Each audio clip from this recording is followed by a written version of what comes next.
Hey, everybody. I'm Laura Beck with the Eden Alternative, and I'm here with a dear, dear friend of mine and also an incredible thought leader, Beth Sanders. She is the CEO and founder of LifeBio and MyHelloLine. And so I just want to say a couple of things about knowing Beth and our history together. And then I want you, Beth, to take it from there and tell everybody a little bit about your inspiration behind the work you do and why it's going to be really important to our conversation today.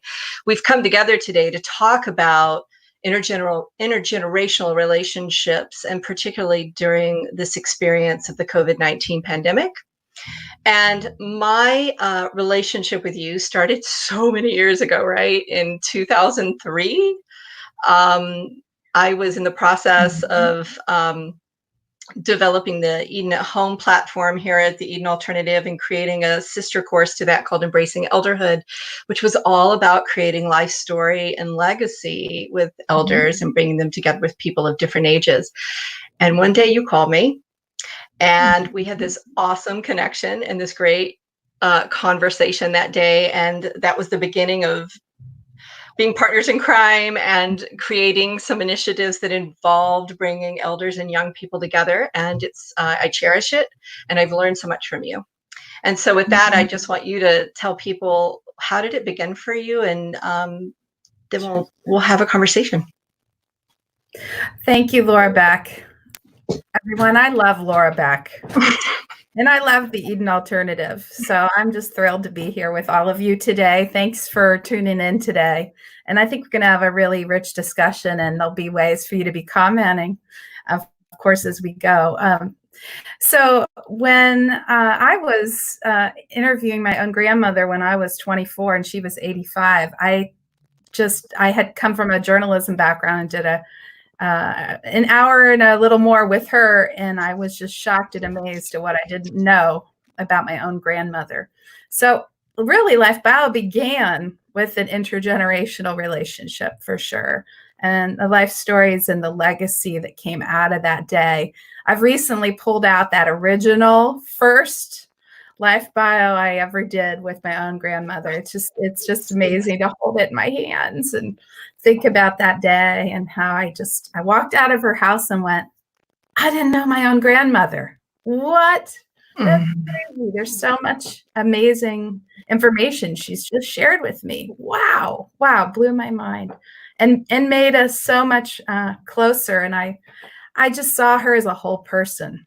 And so from those early experiences, LifeBio started helping people, and now we've helped over 15,000 people tell their life stories. And so along the way, everybody is amazing and unique, and they have so much to say. And sometimes people don't even know where to start with all of the story they have to tell. So people listening here today, whoever you are, if you're have a loved one that's older and you want to connect with them, you should. If you are, aging and you're at an older age and now's the time to share some of those amazing stories. So we just believe in the power of storytelling for sure. And it is life-changing for all ages. Well, one of the things that I've really appreciated about you over the years is learning more. I mean, we all get that telling stories have meaning for each of us and that it's a core of what it means to be a human being. Yeah. But you have some really interesting information that takes it deeper, that helps people know on another level why life story and reminiscence is so vital to our well-being as humans. And then when you bring the intergenerational relationships into it, it's a whole nother ballgame, right? So do you want to riff a little bit about, let's just take that understanding of why we need to be doing this, up a notch? Sure. So people just naturally reminisce. We are natural storytellers, and it is very powerful to tell that story. And a lot of times when people are reminiscing, what they're really doing is teaching and informing us. And that is incredible. I mean, that happened around the campfire, the hearth, the kitchen table. It can happen anywhere. And so here we are in this this world, this high-tech world, in the middle of a pandemic, and what's at the heart of who we are as people is we all have a story to tell. And as we age, we may have some, losses or many losses, things that, or things evolve, right, as we age, and that story is an important part of us through it all. And one of my favorite quotes is Dr. Gene Cohen said to me when I met him, which was an honor to meet him. He's gone now, but he said, I asked him, what is the importance of autobiography? And he said, autobiography for older adults is like chocolate for the brain. So I found that fascinating. We are thinking about brain fitness too. And, what can we do to keep our minds active? And, your own memories and tapping into them is powerful for you. The other thing that's really powerful is that there's nothing more complicated than another human being, right? Learning about another human being in this back and forth and this conversation you and I, Laura Beck, are happening is so rich, so important to know who Laura Beck is and what made Laura Beck who she is and what made Beth Sanders who she is, and whoever's listening. Each of you, like I said, is so incredibly fascinating. So I think the thing for me was we started with this idea, let's just help people tell their life stories. But to realize that this is also brain fitness, and then this is actually good for people's health, like that we can track that depression is lowered by 15% in nursing homes / care homes when people have the chance to reminisce, when they're really engaged with another human being. That is powerful, that we can impact and we can make people feel happier. They can feel more satisfied with their life. We did a subjective well-being and a happiness scale. And one of the questions is that we moved the needle on was, if I could start my life over, I would change almost nothing. And over the course of the first and the second, time this survey was given, we found that people were more apt to go, you know what, my life was not perfect, but I don't want to change it. I learned from these hard experiences, right?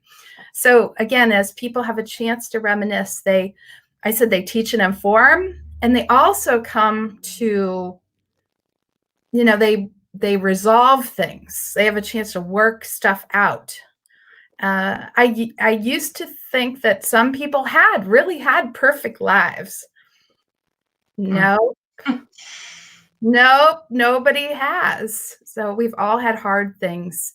Life is sometimes a roller coaster. So I used to think, well, certain people shouldn't tell, maybe they can't tell their stories. Now, some people really don't want to do it. But there's always, it seems to me there's always something that people can share. Maybe they don't want to share everything, but there's power in them having a chance to get some things off their chest. Or like I said, just to tell a very funny story that, today we were reminiscing with a group of people about historical events. And, and actually yesterday we had a similar call. And, somebody was discussing a tornado, and somebody else was talking about John F. Kennedy, and somebody else was talking about this moment in history we're in.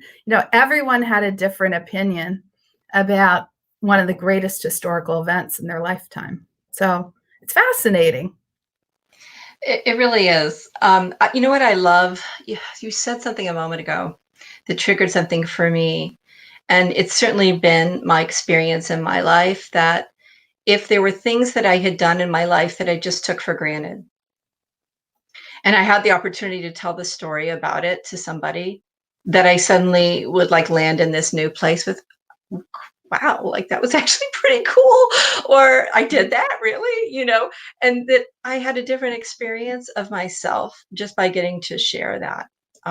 So yeah, I totally appreciate, like, there's so many layers, right?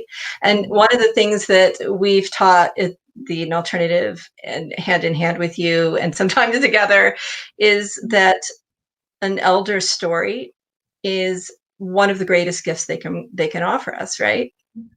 The wisdom that comes with that, the perspective, the opportunity to look at life through a new lens. And so, as we think about this in the era of COVID-19, um, and Yeah. we think about bringing older people and younger people together, maybe could you tell us something about? Let's just speak more generally, maybe before we dive into the pandemic experience, but what can you tell us through your experience, which is vast? What are some of the things you've seen that just blew your mind, that just totally drove home how these intergenerational relationships and the opportunity to share story through them, or even just having a conversation, was life changing for both parties? I'm all ready. Okay, two, I'm going to tell you two. One, you were there the day this happened. We had done an event together, and we had young people paired up with older people at a community in Columbus, Ohio. And I remember a young man and an elder together all day. There were activities they were doing together. And we'll talk about pandemic and ways to do this distance wise in a minute. Okay. But in this case, they were able to be close at that point. And at one point, you or I or both walked by that table, and we heard them both talking about, what do you think? Is there life in outer space or not? You know? And, I mean, we're like, wow, that was like 30 minutes in, and these guys are, thinking about aliens and space travel and everything together. And later in the day, we learned that the gentleman walked up to me, or you, I can't remember who, but right now, but he said, which way is it back to my room? And I thought all day, he, for hours, he was engaged with this young man and him, and they were totally in that moment. It was such a beautiful thing. And we didn't even know that he was, having some serious memory problems. But it did not, that young man didn't see him in that light at all. In the room too was my daughter, Melissa, who was paired up with a wonderful woman. And I remember the day going into that, or coming to that event, she said, Mom, is she going to like me? And I thought, of course she's going to like you. But you know what, that I have learned, that's what have I learned? I've learned that at both ends of the spectrum, people are wondering, will they like me? Yeah. We have that same, whatever age we are, like, hey, I have a relationship. So one of the things that we have to help with at LifeBio with kinds of, we have something called LifeBio Connect, where we're, intentionally doing everything we can to bring them together, is get them over that fear of, okay, I'm going to meet another human being who's not exactly like me, or we'll have a lot of things in common, but we may have things that aren't in common too. And here we go. So prepping them for that.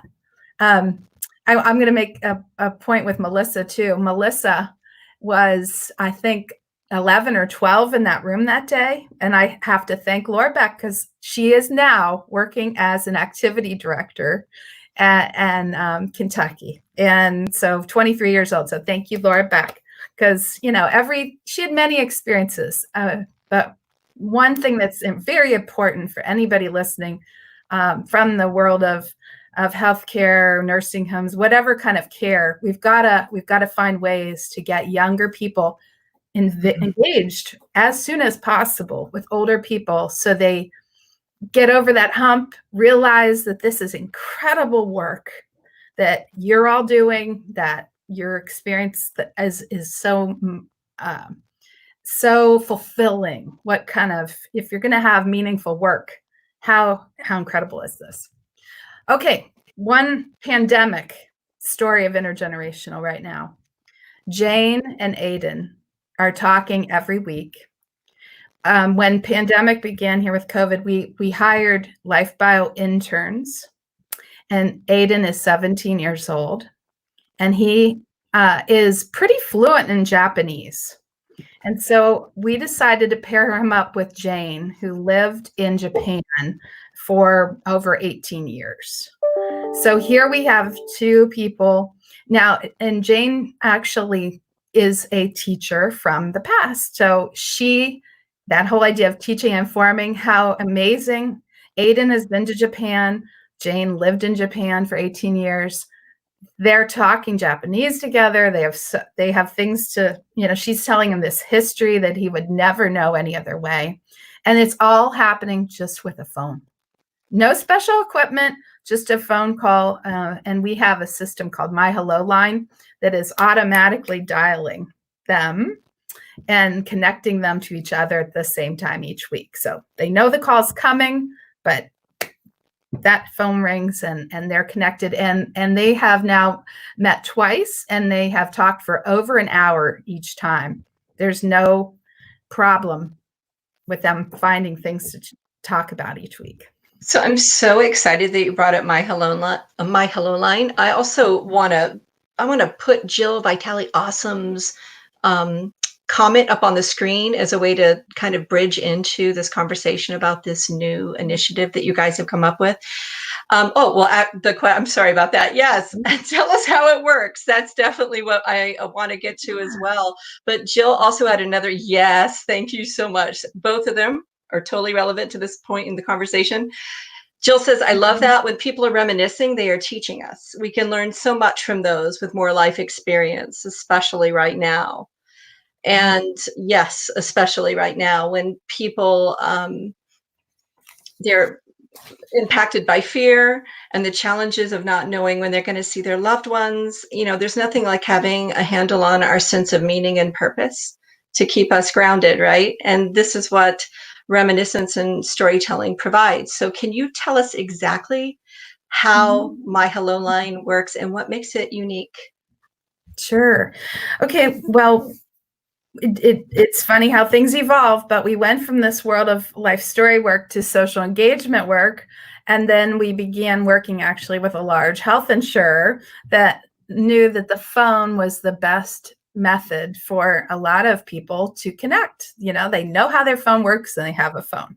So over time, we have a virtual call center. We have a whole group of people that have been intensely trained on using reminiscence therapy and using it over the phone. And we've also had projects now, and hundreds of people are enrolled in this, where they will be visiting with each other. So we are actually pairing a 90-year-old in Texas with a 90-year-old in Michigan to talk to each other at the same time each week. So I mentioned the Jane Aiden connection, which is intergenerational. Yes, that can happen. But so it goes both ways, yes. Yeah, we can make peer-to-peer kinds of things happen. So it's kind of a matching system. Like we call this MyHelloLine match, where we match up people with each other.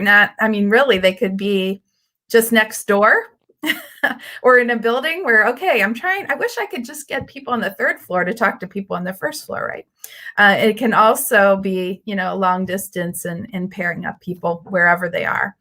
And it is an automatic system that has to be programmed by us to make sure those calls happen. So nobody has to manually remember, oh, that's right. This is the time. And it's also possible for those calls to be scheduled. We've talked about with like activity directors, let's say, who would like, all right, I've got a resident every week. I have an elder who would love to be interviewed. And we could literally call that community every week and maybe interview a different person so that their story is told through this audio recording by phone. So many ways it can happen. Our agents can lead it, our people can lead it, or we can pair people up with each other. So isn't a huge part of this the technology that you're using too? Yes. The nature of the phone itself, it's not intimidating, right? It's something that it feels friendly and familiar, and they're not having to use a tablet to connect or something like that. Yeah. What have you noticed about that? What are you taking away data wise? Okay. Well, the conversations are quite long. And many times they're 30 minutes in length with one of our people, and they can be longer than that for sure. And then we find that people are not they're open to it because they think, okay, I don't have to be really techie to figure out how to use this. They also really enjoy here's what's interesting about phone. Okay. I mean, I love that we're doing video on Facebook Live. This is a beautiful technology. I also like phone. The reason I like phone is when you can't see someone, you just hear your voice. Think of the power of the human voice, right? And we're used to phoning a friend or whatever. And just if you can't see them, and people don't have to worry about what they're wearing or how they look, if you've got a black eye for some reason, they're on the phone. And in my mind, especially the world of reminiscing, I picture them on these phone engagements as 10 years old again, right? I'm not, right? The visual part I don't have. It's like I can hear your voice and you're telling me about your backyard with your best friend and you're skipping rocks together and making, a tea party for your dolls. Okay, I got it. I love the visuals from hearing the story, hearing it. I love that reminder about the difference of just being with each other voice to voice, what that offers your imagination, etc. It's brilliant. I love Liesel Foss has a comment here. She says, MyHelloLine sounds like the pen pals of old. Does that resonate for you, Beth? It does. It does, because you can meet people you've never met before, right? And have a conversation with them. And it just, one thing leads to another for sure. I want to read you something that came from one of our folks here. So Colleen asked Betty on a call about her dad, who was from Germany, and he was a railroad operator who changed the tracks directions. And what Betty most remembered about him was that he had muscular arms from using that lever so much on the railroad. And Colleen asked Betty if she played sports in school and who her best friend was. And Betty remembered her dad building her this elaborate dollhouse with 2 big rooms with windows. The roof was split so it could open up. It had little tiles on the roof. It was wallpapered. It had furniture. And she still has that dollhouse to this day. And it's just such rich conversation. I love it. It's the detail stuff. Yes, totally. It isn't just like, hi, how you doing? Anything going on? Tell me about the weather. I love that by asking the right questions, people go deeper and really form a bond of friendship that we all need, So. Well, I love what just came up for me when you read that, because those details were so present. I was like, visually, I could see it all, right? I could take it in my own way, which makes it really special too. So there's this win-win, right? It's just always there in just a simple conversation. Right. I wanted to grab a couple of other comments here. There was a comment from somebody who was talking about gerotranscendence. So if I don't want to make it hard on Chris, our producer, but if you find it, that's great. Jill Vitale Awesome shares about the whole audio piece that we're talking about here. She says, I like that it's just audio. Video conferencing can be intimidating to those not comfortable with tech. And I think people are finding it's tiring and hard on our psyche and brain. I totally agree with that. I'm hearing people in my life. I mean, Zoom is a big part of my life every day, but there are people who it isn't, and they're saying that they're exhausted in a whole new way by the screen activity and that different visual experience. So there is something, right, that could be really soothing about let's just be with our voices and see what that's like, the simplicity of that. Love it. Yeah. Sure. So I just wanted to see, Saskia said something that I really loved. Oh, great. We've got Bridget's comment up here. It's validating another's very existence at a fundamental level. Yeah. people can be seen and heard, parallels some experiences of Gero transcendence. So rich. Love that. Right. Thank Right. you. And I think some people get to a point where why am I here? Who cares? Why do I who cares about me? Sometimes I think really it's I care. I want to know. Tell me the story. Who are you? We sometimes have to, I have nothing to say. It's not, yes, you do. You tell me about your hometown. Tell me about the street you grew up on. What was your first job? What was the day like at your work? Tell me are you grandma? Okay, tell me about your grandma. I mean, that's what I mean. We gotta okay, hey, how you doing today? Oh, wow, looks kind of rainy outside. How do we take the conversations deeper? Right now, today, there's so much need for that, I think, deeper engagement, whether it's on the phone with your family member who you're away from, or, in face-to-face interactions in, care settings of all different types. How do we change the conversation? So I know that MyHelloLine is kind of a new thing. And yet sounds like you've definitely got a number of pairs actively engaging with each other on a regular basis. Yeah. And in terms of some younger and older pairings, are you hearing anything about those relationships and how they're evolving and what kind of impact they're having? Are there any particular stories, maybe even particularly right now as we're living what we're living? Just curious.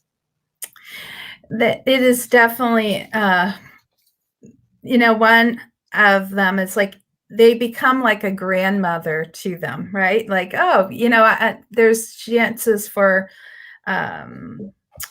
they're sharing recipes with the younger person. They're talking about the biscuits and noodles and how they used to can. And, the young person's never heard that. Or, on group calls, there was someone who brought up the idea that there was no software. That word didn't even exist when I was a child. I mean, that didn't, and one of the younger people it was on a group call that we do. We have a MyHelloLine kind of group thing that can happen as well. And actually, I want to invite people. Saskia, you can put up our email. We have a group thing that is intergenerational, where people are telling stories together.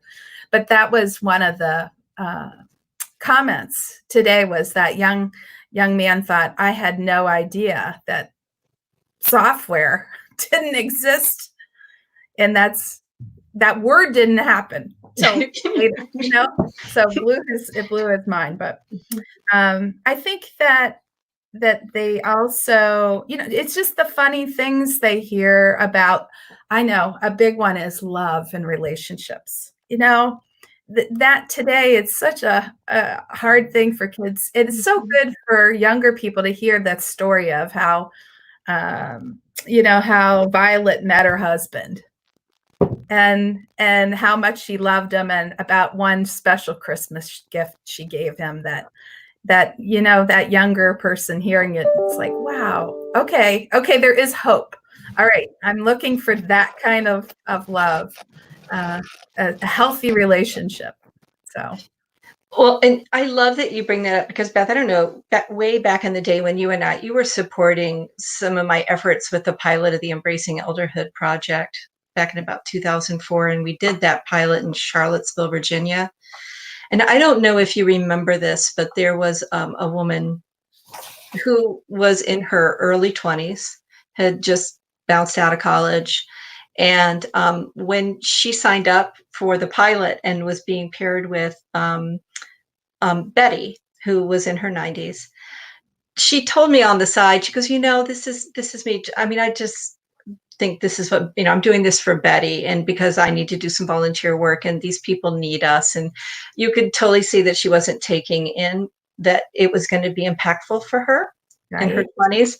And by the end of it, she did this amazing presentation, and she wrote this beautiful ode to Betty about how Betty basically was there with her because it coincided with her leaving college, getting married, buying a new house, She got pregnant really soon. And Betty was like totally there for her for every one of those giant milestones. And it was completely profound for her. And she was so humbled by learning that that relationship was going to be reciprocal. And I'm just wondering, like, how often do you see that? All the time, all the time. I think that we have a group at University of Alabama, the students there, this is a course they take, and they actually do it with an adult day program. And so people have some, some serious memory problems there. And those students, I think they come into it thinking, oh, isn't it good I'm helping this other person? And they always come away changed. One of them I always remember said, I hope my life will be just like his. I thought for a college kid to realize that even if she ends up with some severe memory problems, has seen the richness of this guy's journey. I love that. People really learn how to listen. And I think that, again, younger people who learn these kind of skills as soon as possible. So this is our future workforce. These are people going to be caring for us someday.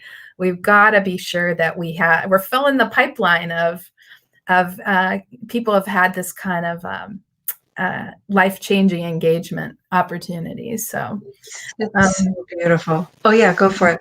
I was just going to say, I want to say that, the whole idea of care partner is, I've been listening to other calls, and I love that, we can call in, or we can figure out ways to connect people by phone more, not just with their own family, because, the family, it's hard. People need as much engagement as we can give them right now, especially. So who else could be engaging the residents more? And from I want the elders to have this. I would love them to be pushed to work on legacy right now. Like, you have, your family is also isolated and lonely, and you know what? You're going to pick up the phone and you're going to tell them a story, or you're going to let me help you write something down. Let's send a letter to your daughter. Okay. Dear daughter, let me tell you this funny story that I've probably told you before, but whatever. I'm still going to write it down, because it's got to be recorded. It's got to be written down and popped in an envelope and mailed off. It can be that simple, right?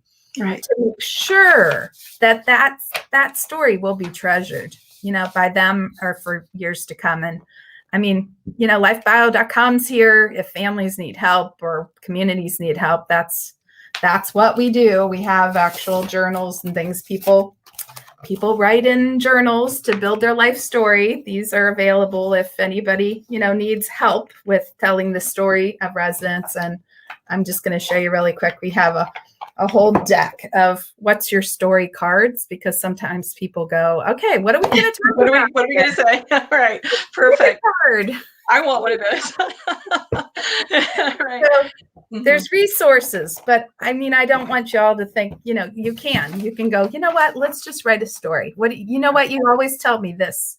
So give back, give that. And then anything we can do engagement wise, out the window, anything is so valuable right now. So I want to jump in there. Denise Hyde has a really great comment here that I think is really important. And I think that brings us back to the out the window comment that you just made. Yeah. Denise says, there are so many elders being isolated now due to the surplus safety that's just, part of the experience of living through this pandemic. And there's so much focus on caring for and isolating and making sure everything is antiseptic. And so that human experience, obviously, it's very hard to keep it present. And she notes that what you were talking about with MyHelloLine and what you just said about LifeBio, that I agree that this is a perfect time if we can get the right people engaged, whether it's, through the phone, through MyHelloLine or whatever, to start working on people's life story. So that is one. So this is where I wanted to use Denise's comment as a launch pad. So here we are. Yes. Through COVID-19. You just mentioned out the window.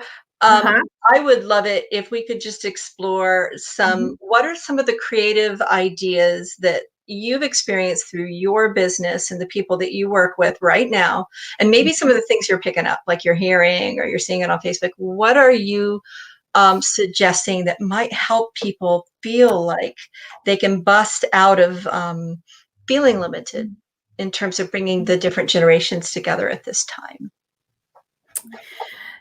So I think there are a number of opportunities, and I'm going to say one more time: the What's Your Story calls happen every Thursday at 11, and anybody can come to them. If you can get people on Zoom or phone, they can do that. So that they can do anything we can do. Here's an example that creatively, let's think about this. Memorial Day is right around the corner. I said my daughter's an activity director. She said, "Mom, what am I going to do?" She's new in this building, and she goes, "What am I going to do for Memorial Day?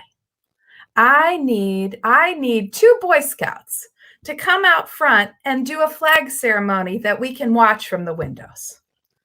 I want a motorcycle group to come and ride around the building." And we know people have done parades, but I would suggest that what more can you tap into in your local community if you're in a community that's in some form of isolation right now?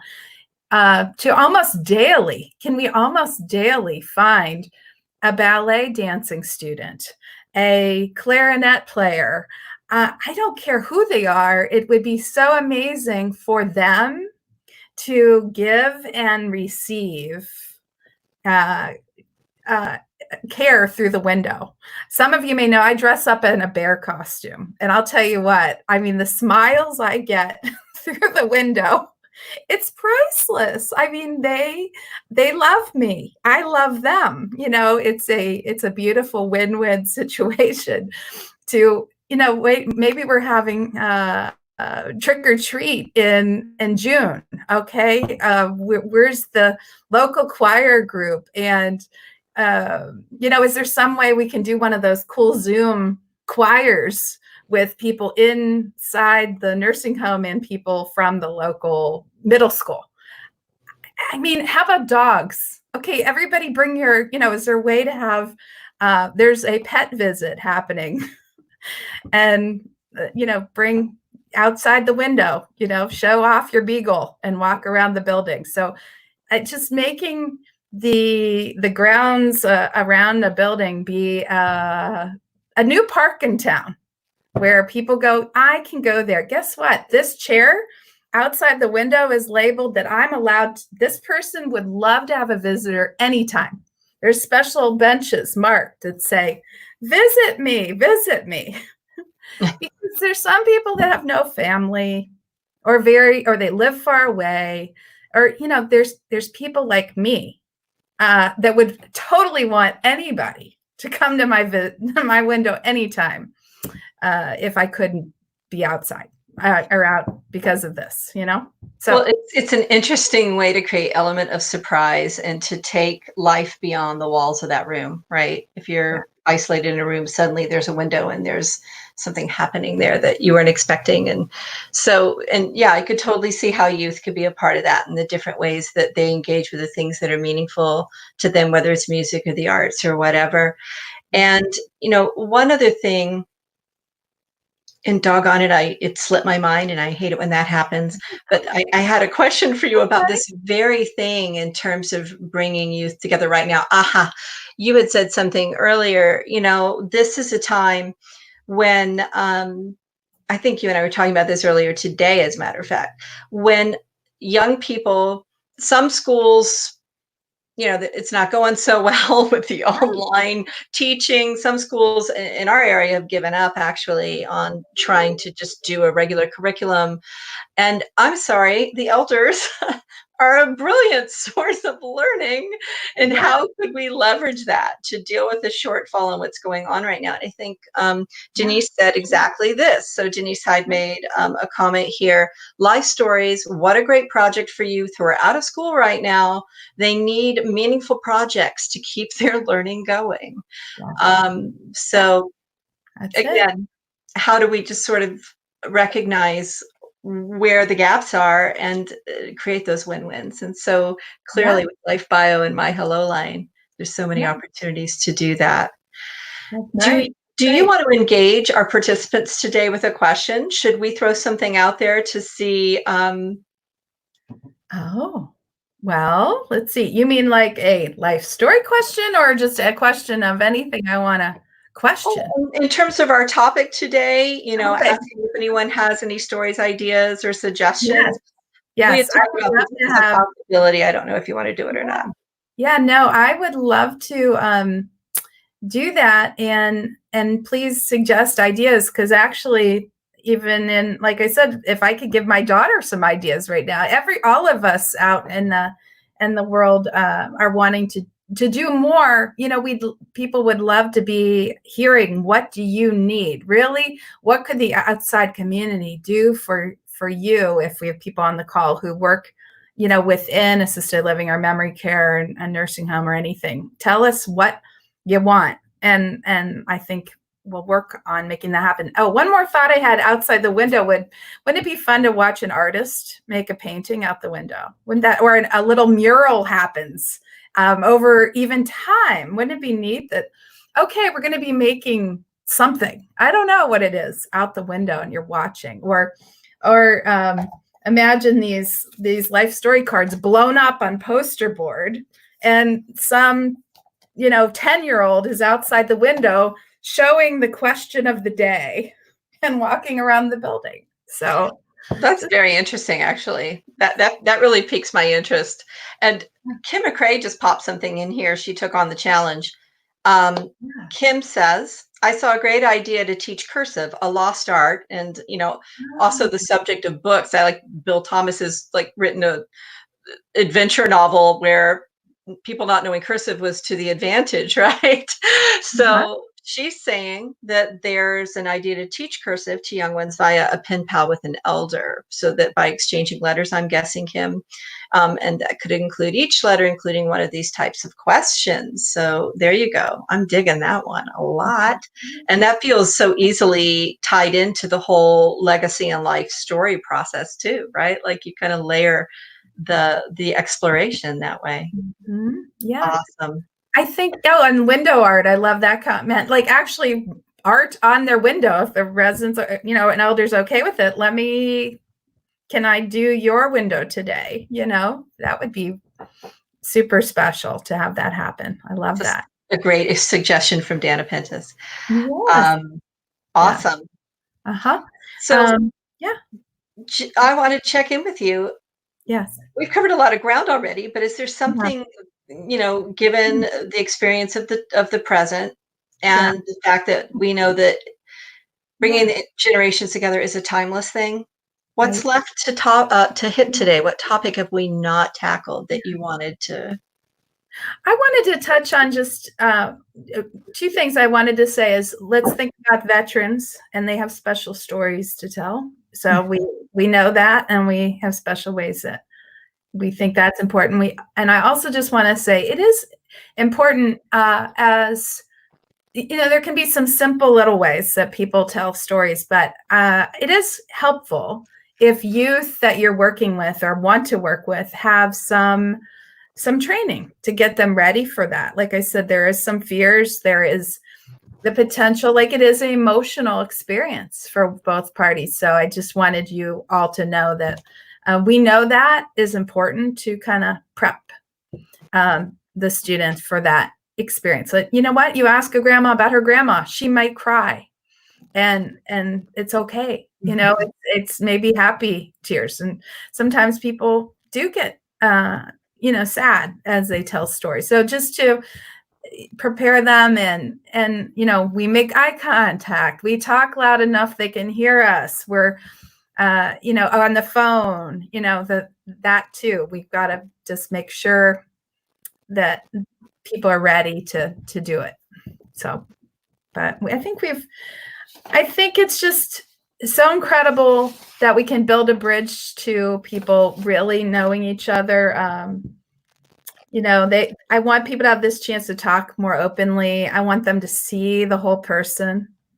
I think it's life-changing when, and even as staff, I wonder if staff is, the people already, but maybe you don't know this part about their life. So I just want to challenge you you're now the one engaging more than ever because you don't have the family always in the building visiting or whatever. So it is really tough right now, but try to take it to another level and the things you'd love to know about this person, because they're only here for so long and this is their chance, and in some cases their last chance.